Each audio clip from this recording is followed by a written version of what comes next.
Hello and welcome to my channel. Those who have joined in for the first time, you're very welcome. And as you can see, I've made this fluffy bunny. And in this video, I'm going to show you how I made this. This is my first attempt of making something in a slightly bigger size than I usually do.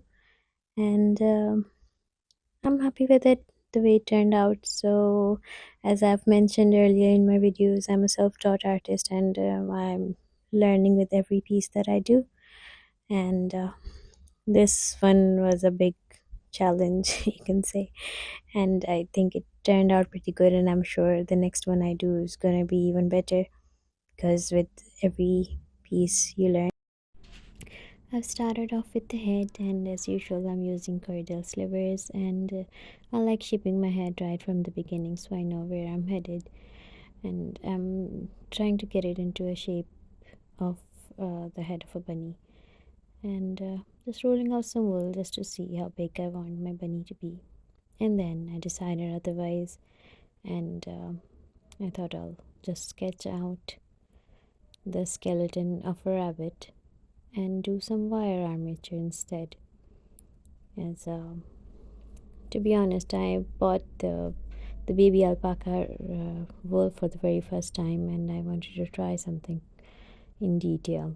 So I'm using pipe cleaners, and you can get the photos of images of the skeleton of any animal that you want to make, and I've got that open on my laptop and I'm just following that. And once I've sketched it out, it's easier to shape your skewer right onto your sketch and just bend it onto your lines so you get the exact shape. And skewers are a bit flimsy, so you can double them up or you can use an aluminium wire instead. So for my next project, I'm sure I'm gonna use more durable wire. I've doubled it up, and it does make a difference, but still I think it should have a more sturdy wire if you want to make a good one. So that's what I learned from this project, that you need to use durable wire. I did have that aluminium wire, but I don't know, I just went for the pipe cleaners because they're easier to handle and bend, and it was the first time I was doing something in so much detail. I'm wrapping it up with more cordial slivers, and slivers are easier to get on to the pipe cleaners.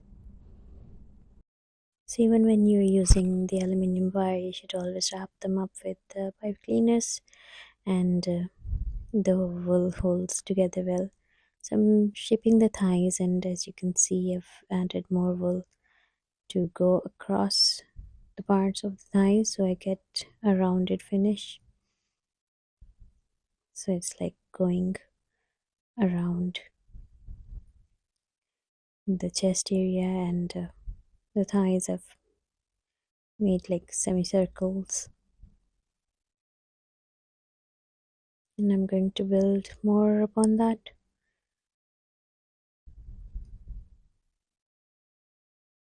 And I'm using my multi-tool to speed things up. For the thighs, I've gone right across the skeleton, the armature, and filled it up to make a semicircle. And I should have shown that in more detail. I'm sorry about that. And still, it seems a bit flimsy, and can't be standing on two legs because I want it shown sitting. So I'm just going to fill down the thighs and the body so it's in a sitting position, and I get the roundness when the rabbit is in sitting position. So I want to get that. I'm going to stab the thighs right into the body, and as I've added more wool, now it's taking shape and it seems a bit more sturdy than before. getting the legs thickened up so it's more durable and doesn't fall off. So I'm shaping the head again, and I'm going to work on the head. The size of the head should be according to the body, so I have to keep checking and adding more wool to the head shape that I had.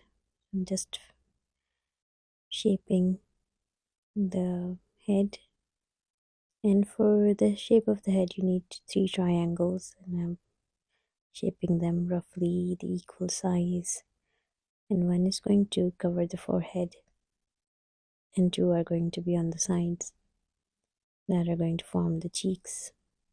So this is the one on the forehead, as I had just lightly felted the shape where I want the muzzle to be.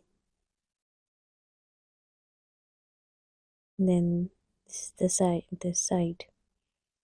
So the side triangles are going to form the cheeks. And then you can have the eye sockets right in between them, so you know exactly where your eyes are gonna be. But still, you have to check the symmetry and align them properly. I'm using a 6 mm, no, I think it's 8 mm eyes, and mine are thick backed, so I have to cut holes. Once I'm happy with their position, I'm going to glue them in.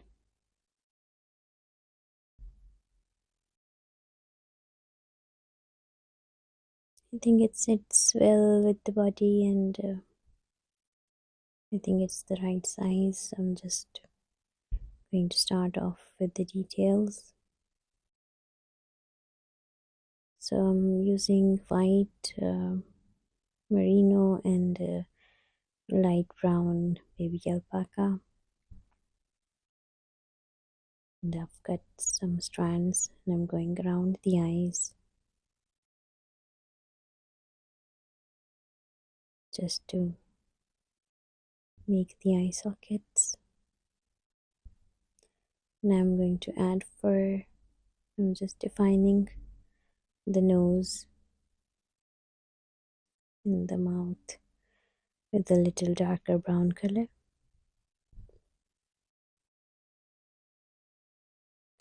So adding fur to the head, it has to be according to the shape of the eyes. So I'm adding it facing upward, right on top of the eyes, and facing downwards below the eyes. So you have to follow the shape of the face when you add fur. And I've got a pet hair trimmer which I use to trim down the hair,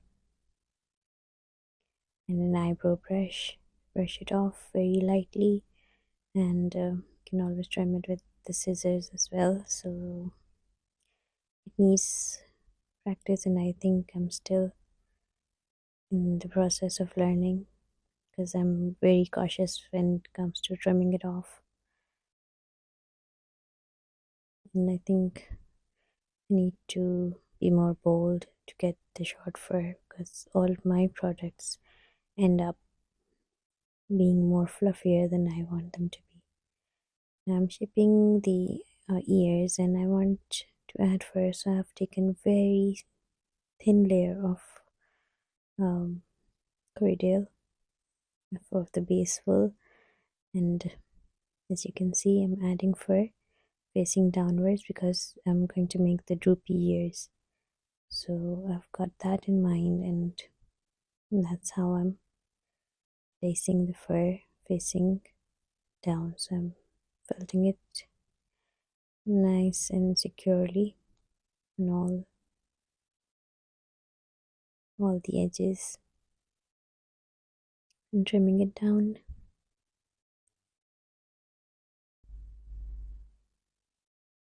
Then cutting it.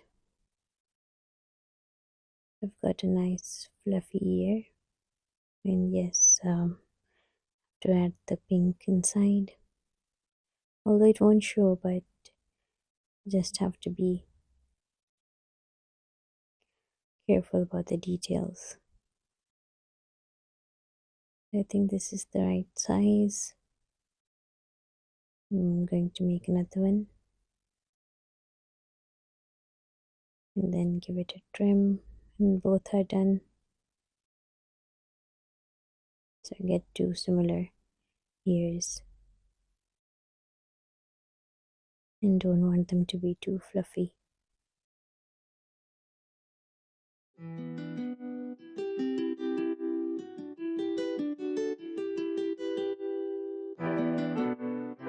When both the ears are done, they have to be attached onto the head before we go on adding the fur. So this has to be done before, so it's all covered with the fur. So I'm using pins to position the ears, and then I'm going to felt them down, and I'm happy with the placement.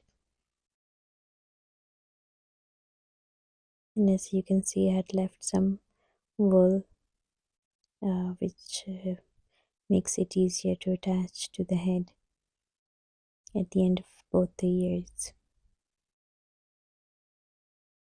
So once it is attached, I've gone on adding more fur to the head.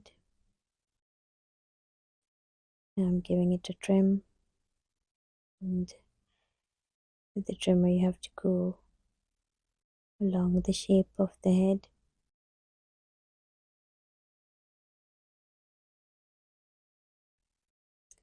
I want to cover the body with the fur, and I wanted to see if I could make it less fluffy, and I don't want any white pieces showing through.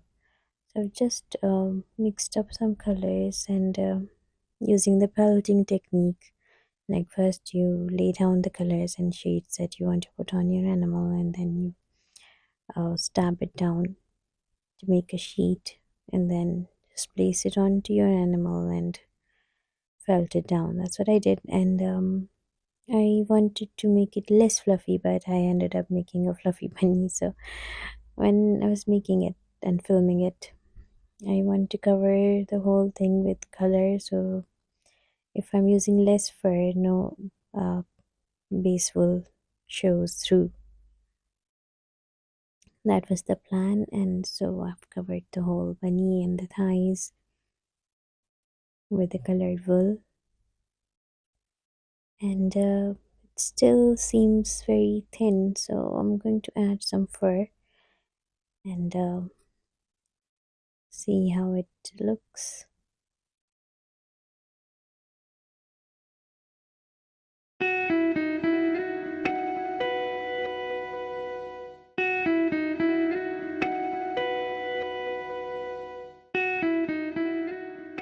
The head seems about the right size for the body, but it needs to be more fluffy and big. So I've started adding fur, and I'm adding it at a distance so it doesn't become too fluffy. And I'm going to see if I need to fill in the gaps with more fur, and I'll add more at the end if needed. So I'm adding fur on all the parts, on the legs, on the thighs, and just following the shape, making the legs a bit more thicker, the front legs. So I'm adding more wool to the front legs because they seemed too thin, and they were not sturdy at all. I'm adding wool to make them sit nice and firm. I'm adding some little white just to make it interesting on the chest area, right below the head. Seems strange when you're working on the body without the head.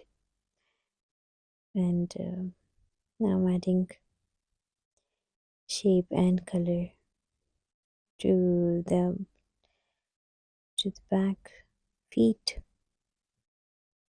I'm just shaping the toes.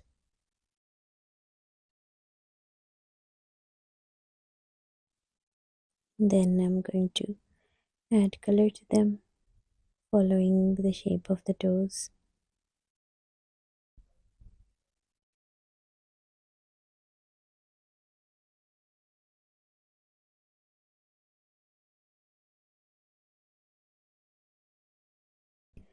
For all the fur that you add on any animal, it has to follow the shape of the body. So I'm adding fur facing downwards on the thighs, and adding fur is the most time consuming work that you can do on a piece. I'm just brushing it out with my needles, and as you can see, a lot of loose fluff has come off because the wool is really fine and super soft, so it's difficult to get in. I'm using my trimmer on it as I think it has taken shape, and I'm going to fill in the gaps where I think it needs more fur. Now I'm making a hole right underneath the mouth so I can add it to the wire armature. When I'm happy with the position, I'm going to put some glue on it and glue it on, and then go around it with my needle where possible. So I had left some fluff at the end of the head,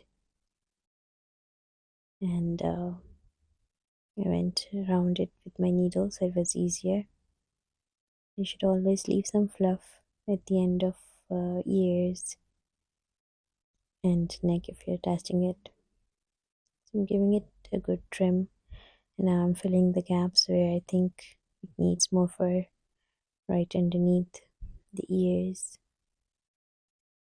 You'll see around the neck,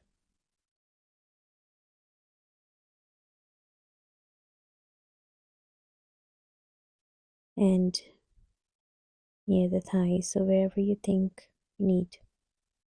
I'm using a reverse needle to get some fluff out of the white part right near the mouth because I had not added some fur over there. Just given it a little bit of fluff, I used a reverse needle, and I'm stabbing down areas near the eyes so the eyes are more prominent. And here it is done, and I think it's pretty good. I haven't added whiskers, but maybe in my next piece I will. Or maybe I will add it later on, but I was just tired. It was a big project, and I'm happy with it. I hope you enjoyed it too. Thank you very much for watching, and do join me in my next video. Thank you very much.